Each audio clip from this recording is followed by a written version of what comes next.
Hello à tous, on se retrouve pour la suite de notre série sur Rushdie, on arrive presque au bout. C'était quand même assez agréable, mais il faut savoir passer à autre chose de temps en temps pour dire des choses plus intéressantes, et pour s'intéresser un petit peu à l'actu. Bon, en tout cas, on continue, partie suivante de la vidéo sur Rushdie et de son livre, générique. Pour te faire plaisir, Les gens qui ne sont rien. Si vous voulez rester en vie, vous rentrez chez vous.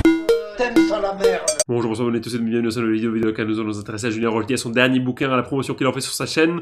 Hier, nous avons parlé de Rushdie et l'humanisme.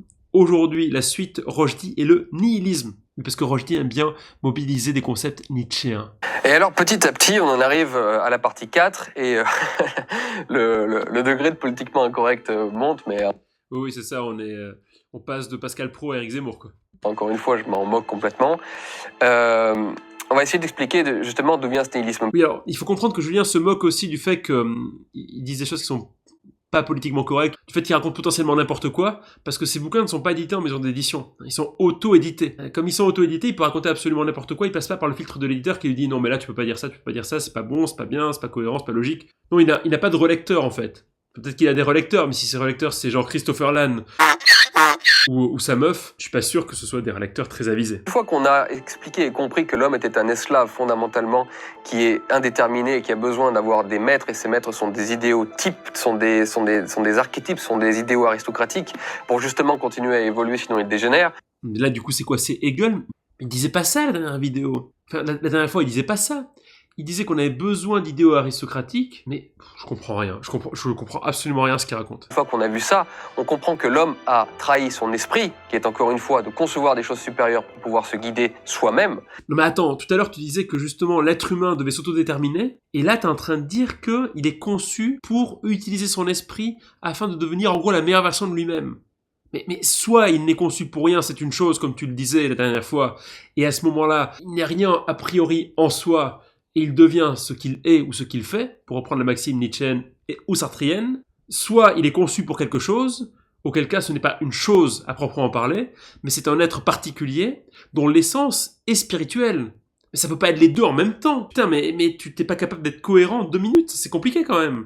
On n'est pas obligé d'être absolument cohérent quand on fait de la philo, dans le sens où c'est compliqué de l'être, mais là, on se contredit d'un moment à l'autre. Enfin, c'est quand même un peu inquiétant. Mais il y a une autre forme de dégénérescence qui est un éloignement de la nature. Et là, j'essaye en fait d'aller à l'origine, à la base, aux causes profondes de notre nihilisme, du nihilisme occidental. Non mais c'est quoi ces histoires d'éloignement de la nature? Mais je te renvoie à une lecture d'un texte de John Stuart Mill, extrait d'un petit essai qui s'appelle « De la nature ». On va pas le lire ici, peut-être qu'on le reprendra dans la chaîne principale. Mais en gros, l'idée de Mill est la suivante. Ce qu'il dit, c'est qu'on a tendance à idéaliser un peu l'homme à l'état de nature, le retour à la nature. Et il s'aperçoit que le mythe du bon sauvage, il a aussi un revers.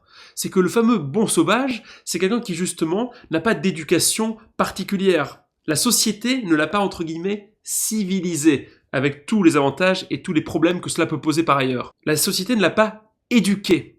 Et justement, dit John Stuart Mill, ce qu'on appelle les valeurs morales, elles viennent forcément de cette éducation sociale. Et que les valeurs morales les plus sophistiquées apparaissent généralement dans les sociétés dont le niveau de développement technique est le plus avancé. Alors, il n'y a pas de loi là-dedans, il n'y a pas de nécessité, j'imagine. Mais plus on s'éloigne de la nature, c'est-à-dire plus on s'éloigne des instincts, plus on s'éduque et plus on développe des valeurs, plus on assujettit notre comportement à des lois, des règles qui sont indexées sur des valeurs. Et si on restait justement très proche de la nature, nous serions des êtres qui répondrions uniquement à nos instincts. Et là, on peut pas s'élever vers un idéal aristocratique, puisque justement, on serait assujetti à nos instincts, à ce qu'il y a de plus bas en nous. Donc c'est pas possible en fait, c'est contradictoire ce que tu dis. Mais ça c'est un truc fantasmé des droits tardés encore, l'idée selon laquelle la nature c'est le bien en soi, mais pourquoi en fait? C'est ouf de pas réussir à dire des choses qui sont pas contradictoires comme ça, de pas réfléchir plus loin que le bout de son nez, c'est un peu triste quand même Julien. Tu me rends un peu triste Juju. Heidegger disait que toute l'histoire de l'Occident était l'histoire du nihilisme. Mais d'où vient-il ce nihilisme? Pourquoi est-ce que la civilisation occidentale... Mais pourquoi Heidegger dit ça? D'où Heidegger dit ça? Explique. Veut-elle se suicider? C'est quelque chose qui m'obsède depuis que je suis petit, depuis que je suis gamin, je pense à cela. Pourquoi nous souhaitons tant cesser de nous reproduire, cesser d'être fiers de nous-mêmes, cesser de continuer toute la grandeur de la civilisation européenne? Parce que la civilisation européenne occidentale, c'est pas un truc monolithique. C'est quelque chose qui se construit dans l'histoire et sur quoi on a du recul maintenant. Mais ça n'a pas d'existence en soi et pour soi. Et puis on n'a pas envie d'arrêter d'être fiers de nous-mêmes ou de ce que nous faisons. C'est vous qui imaginez ça en fait. Vous vivez dans un monde qui n'est pas la réalité. Personne n'est dans cet état mental. D'où cela vient-il? Pourquoi est-ce qu'il y a des gens qui veulent se suicider à petit feu? Pourquoi tous ces délires complètement hors sol, hors nature, coupés de tout, comme les délires trans, LGBT? Pourquoi ce besoin d'avoir absolument des millions d'immigrés? Et pourquoi cette moraline absolue qui nous détruit? D'où cela vient-il? Bon, on va arrêter là parce que c'est quand même complètement con. Enfin, je comprends pas. Je veux dire, en quoi c'est contre nature d'être gay? Je veux dire, si des gens naissent gays en vertu justement de leur caractère hormonaux, physiologique, de leur tendance, de leur penchant, pourquoi ce serait contre nature? Au contraire, ce serait parfaitement conforme à la nature. Et ce qui serait contre nature, là, pour le coup, ce serait que la société les oblige à adopter un comportement qui ne serait pas celui que la nature leur a donné. À supposer bien sûr que le comportement est absolument naturel, qu'il n'y a rien de social là-dedans, ce qui n'est pas sûr par ailleurs. Hein. Et pourquoi tu montres Black Lives Matter en fait? Je comprends pas. Où est le problème avec Black Lives Matter? Pour toi, ça n'a pas d'importance que les Noirs ne soient pas opprimés par des policiers injustes qui les balancent en prison pour rien ou qui les butent sans aucune raison? Non, non, ça c'est contre nature aussi. De vouloir survivre et de vouloir lutter pour sa vie? Moi ça me semble au contraire très conforme à la nature tout ça. Bref, on l'a compris, Rochdy mélange tout. En fait, il cherche à valider simplement ses biais par des pseudo-concepts philosophiques, et c'est n'importe quoi en fait. Je veux dire, je sais qu'il va y avoir des droits tardés, ou des gens qui sont des sympathisants de Rochdy dans les commentaires, qui viendront m'expliquer que j'ai le physique de mes idées, etc., etc. Mais les gars, si vous n'êtes pas d'accord avec moi, dites pourquoi vous ne l'êtes pas. Expliquez en quoi j'ai tort. Réfutez mes arguments.